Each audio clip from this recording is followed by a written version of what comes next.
तू ही रे माझा मितवा या मालिकेच्या आजच्या भागामध्ये पाहणार आहोत. अर्णव आणि ईश्वरीची गाडी बंद पडलेली असते. ईश्वरी म्हणत असते, अशी कशी गाडी बंद पडली आहे?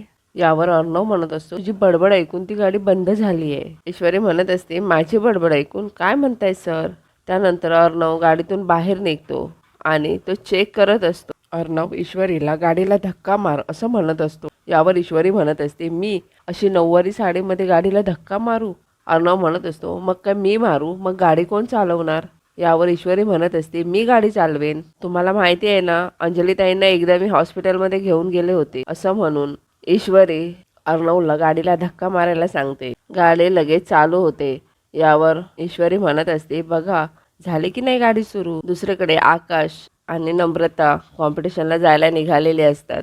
नम्रता आकाशला म्हणत असते, आकाश आज आपल्याला कॉम्पिटिशन जिंकायचीच आहे.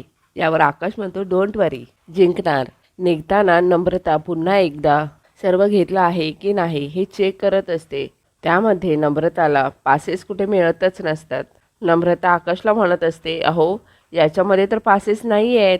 आकाश लगेच उभा राहून पुन्हा दोघेही सगळीकडे पासेस शोधू लागतात. नम्रता म्हणते, म्हणजे आयोजकाने आपल्याला मुद्दामहून पासेस पाठवलं नाही असं आहे का, की ते आपल्याला पासेस पाठवायला विसरले आहेत? आकाश लगेच शिर्केंना फोन करतो, परंतु शिर्केंना सुद्धा याची काहीही आयडिया नसते. नम्रता म्हणत असते, आयोजकांनी जानबुजके आपल्याला पासेस नाही पाठवलेत. त्यानंतर आकाश आयोजकांना फोन लावतो. आकाश त्यांना म्हणत असतो, तुम्ही जे रॉकेट पाठवलात त्याच्यामध्ये पासेस नाही आहेत. यावर आयोजक म्हणत असतात, अहो असं कसं बोलताय तुम्ही? आकाश म्हणत असतो, आम्ही सगळीकडे शोधलेत, तुमच्याकडून पासेस आलेच नाही आहेत आमच्याकडे. आयोजक आकाशला म्हणत असतात, तुम्हीच कुठेतरी ठेवले असणार, नाहीतर हरवले असणार. एकदा नीट शोधा. जर का तुमच्याकडे पासेस नसतील ना तर तुम्हाला एंट्री मिळणार नाही आहे, लक्षात ठेवा. आयोजकाच्या ऑफिसमध्ये सौदामिनी देशमुख आलेली असते. आकाश आणि नम्रता खूप टेन्शनमध्ये आलेले असतात. दुसरीकडे उमाकांतने रमाकांतला एका ठिकाणी आणलेलं असतं. त्यानंतर उमाकांत वल्लरीला फोन लावतो आणि म्हणत असतो, वल्लरी काम फत्ते झालंय, पण मला एक समजत नाहीये याला कळलं कसं? मला सांग, तू सगळे पुरावे नीट ठेवले नव्हतेस का? तुला काही लवकर मारायची हौस आहे का?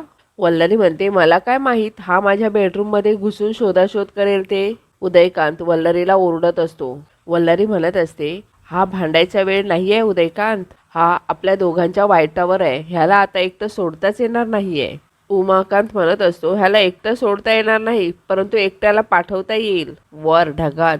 ह्याला जिवंत कशाला ठेवायचा? असं म्हणून उदयकांत हसत असतो.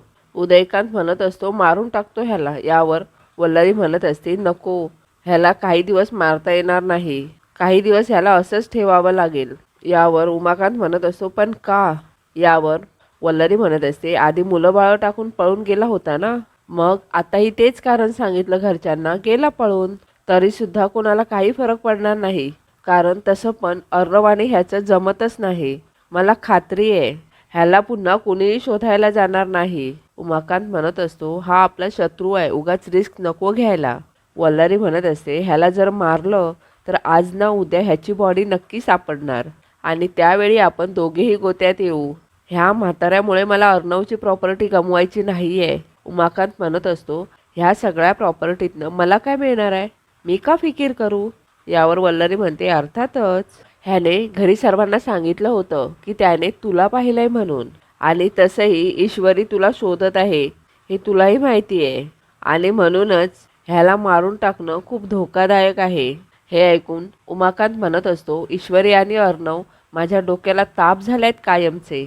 वल्लरी म्हणत असते, म्हणूनच सांगते, तू आणि तुझा भाऊ काही दिवस इथेच थांबा, काढा ना जरा जुन्या आठवणी, सुखादुःखाच्या गप्पा मारा, नाहीतर हेवे दावे काढत बसा, पण कृपा करून बाहेर दिसू नका.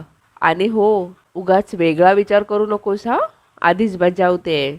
यावर उमाकांत म्हणत असतो, मला बघितलं हे सगळ्यांना सांगितलं नसतं ना तर ह्याला कधीच संपवलं असतं, सगळे हिशोब एकाच फटक्यात संपवून टाकले असते. वल्लरी म्हणत असते, ह्याच्यावर बारीक लक्ष ठेवायचं, थोडा वेळ सुद्धा ह्याला एकटं सोडायचं नाही. कितीही झालं तरी अर्णवचा बाप आहे हा, त्याच्यापेक्षा जास्त स्मार्ट. त्यानंतर वल्लरी फोन ठेवून देते. उमाकांत म्हणत असतो, अर्णवचा बाप माझा मोठा भाऊ, दादा. त्यानंतर उमाकांत दादा दादा असा आवाज देत रमाकांत जवळ जात असतो. दुसरीकडे ईश्वरी अर्णवला म्हणत असते, सर हाच तो रोड आहे ना जिथे नाकाबंदी झाली होती, पोलिसांनी आपल्याला पुढे जायला नकार दिला होता. ईश्वरी म्हणते, आता तर काहीच नाहीये, ना पोलीस आहेत ना नाकाबंदी आहे. ईश्वरी म्हणत असते, सर हे सगळं अजीब नाही का वाटत आहे तुम्हाला? यावर अर्णव म्हणतो, हो मला हे सगळं ऑड वाटतंय. एवढ्यातच अर्णवला आकाशचा फोन येतो. आकाश म्हणत असतो, दादा एक खूप मोठा प्रॉब्लेम झालाय. कॉम्पिटिशनमध्ये एंट्री करायला आपल्याकडे पासेस आलेच नाहीत आणि विदाऊट पास आपण एंट्री नाही करू शकत. परंतु अर्णव आकाशला म्हणत असतो, तुम्ही पोहोचा तेथे, आम्ही सुद्धा पोहोचतो. असं म्हणून अर्णव फोन ठेवतो. दुसरीकडे रमाकांत शुद्धीवर आलेला असतो. रमाकांत म्हणत असतो, अरे कुठे आहे मी आणि इथे कसा काय? अच्छा, म्हणजे हे वल्लरीचं काम आहे. वल्लरी या थराला गेली आहे. रमाकांत सुटायचा प्रयत्न करत असतो. एवढ्यातच तेथे उमाकांत येतो आणि तो जोरजोराने हसत असतो. उमाकांत म्हणत असतो, काय झालं माझ्या लाडक्या दादाचं? दादा अडकला माझा. असं म्हणून उमाकांत हसत असतो. शेवटी दादा अडकलास ना तू? दादा बोलायचंय, गप्पा मारायच्या आहेत आपल्या लाडक्या भावाशी इतक्या वर्षांच्या. असं म्हणून उमाकांत रमाकांतच्या तोंडाची टी काढतो. उमाकांत रमाकांतला म्हणत असतो, अरे वा, म्हणजे तू सुद्धा आहेस मग इथे. उमाकांत म्हणत असतो, अरे दादा तुझ्या वाईटावर जे जे लोक टपले आहेत ना त्या लोकांशी माझी पार्टनरशिप आहे खूप दिवसांची. कशाला त्या बिचाऱ्या वल्लरीच्या नादाला लागतोस? अरे 2 घास सुखाचे खायला मिळत होते ते खायचे होते आणि नामस्मरण करत पडून राहायचं होतं. परंतु तुला सुचलं डिटेक्टिव्हगिरी करायचं. यावर रमाकांत म्हणत असतो, ती वल्लरी माझ्या कुटुंबाच्या वाईटावर आहे, मी गप्प बसणार नाही. नम्रता आकाशला म्हणत असते, आकाश चला लवकर, उशीर होतोय आपल्याला. परंतु आकाश उभा राहून विचार करत असतो. यावर नम्रता लगेच आकाशला म्हणते, आकाश कसला विचार करताय? चला ना, उशीर होतोय. आकाश म्हणतो, पासेस जर नाही मिळाले तर सात्विक फॅशन तर्फे दादा आणि ईश्वरी. एवढ्यातच नम्रता म्हणते, सात्विक फॅशन? आकाश तुम्ही आता पण सात्विक फॅशनचा विचार करताय? आकाश टेक्स्टाईलचा विचार करा तुम्ही. यावर आकाश म्हणतो, दादा आणि ईश्वरी कॉम्पिटिशनमध्ये पार्टिसिपेट नाही करू शकले तर तुला माहिती आहे काय होणार आहे? नम्रता म्हणत असते, पासेस आपले पण हरवले आहेत ना, मग कॉम्पिटिशनमध्ये फक्त जिजू आणि इशूच जाऊ शकतात काय? आणि ते दोघेच जिंकू शकतात का? आकाश आपण जिंकून आपलं घर आणि कंपनी दोन्हीही वाचवू शकतो. तुम्हाला एवढाही विश्वास नाही आहे का स्वतःवर? यावर आकाश म्हणत असतो, अगं असं काही नाही आहे. नम्रता म्हणते, असंच आहे. आणि हे बघा आकाश, ही कॉम्पिटिशन माझ्यासाठी पर्सनली खूप महत्त्वाची आहे. मला काहीही करून ही कॉम्पिटिशन जिंकायचीच आहे आणि इशूला हरवायचंच आहे. हे ऐकून आकाशला धक्का बसतो. दुसरीकडे अर्णव आणि ईश्वरी चाललेले असतात. एवढ्यातच अर्णवची गाडी पुन्हा बंद पडते. ईश्वरी म्हणत असते, काय झालं? अर्णव म्हणतो, टायर पंक्चर झाला. ईश्वरी म्हणत असते, मग आता? अर्णव म्हणतो, चेंज करावं लागेल. त्यानंतर अर्णव गाडीतून खाली उतरतो.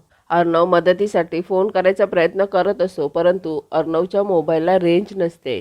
आकाश इकडे नम्रताला म्हणत असतो, आपल्यापैकी कोणीही जिंकलं तरी चालेल, कारण सात्विक फॅशन वाचवायचं आहे आपल्याला. नम्रता म्हणते, मी तुम्हाला आधीच सांगितलंय, आपल्याकडे हाच एक मौका आहे.